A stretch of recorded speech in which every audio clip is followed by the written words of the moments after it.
Hi అండి, రాణం చేతి వంటలో ఈరోజు అయితే పచ్చి పులుసు చేద్దామండి. చూద్దాం రండి. ముందుగా అయితే స్టవ్ ఆన్ చేస్తాం.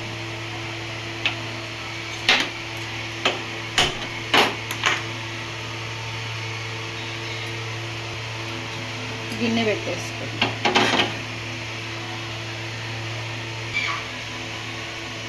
ఆయిల్ పోసుకుంటాం.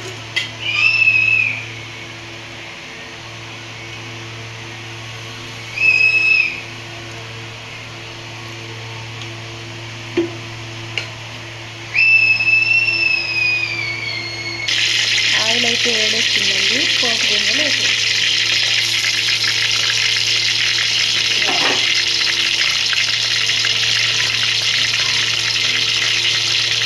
కొన్ని ఉల్లిపాయలు,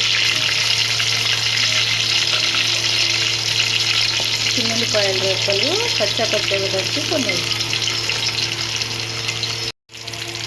తాలింపు అయితే కాలిందండి. ఇప్పుడు ముందుగా తీసి పెట్టిన చింతపండు జ్యూస్ అయితే ఇందులో పోసి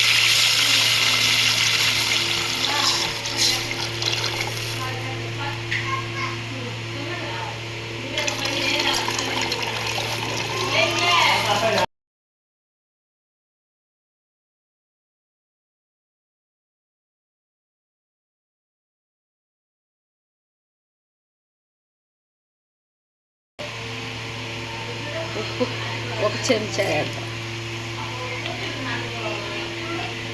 కారం ఒక చెంచా,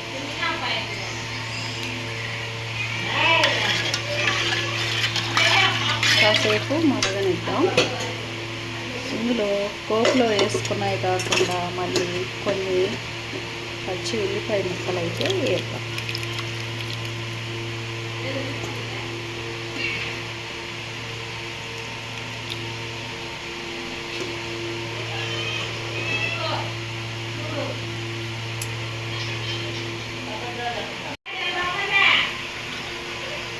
ఇలా అయితే పచ్చి పులుసు రెడీ అవుతుందండి. ఇంకేమో ఇది ఎండుమిరపకాయలు పోపులో వేపి కొన్ని చేతితో కలిపి చేస్తారండి పచ్చి పులుసు. నేను కారం వేసి చేశాను. ఇది కొద్దిగా బెల్లం కూడా వేసుకుంటే బాగుంటుందండి. మా ఇంట్లో వాళ్ళు అయితే బెల్లం వేస్తే అసలే తినరు. మాకైతే చాలా ఇష్టము ఈ పచ్చి పులుసు. ఇలాగా బెల్లంతో చేసుకుంటే బాగుంటుంది. వాళ్ళు తినరు కాబట్టి నేను వేయలేదండి. మీకు కావాలంటే వేసుకోవచ్చు. ఇది ఒక పొంగు వస్తే సరిపోతుందండి. పచ్చి పులుసు అంటే బాగా తిరగని అవసరం లేదు.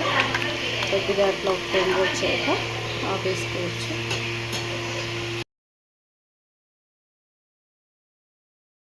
ఎలాగా పొంగు వచ్చి ఇలా మరిగిందండి, సరిపోతుంది.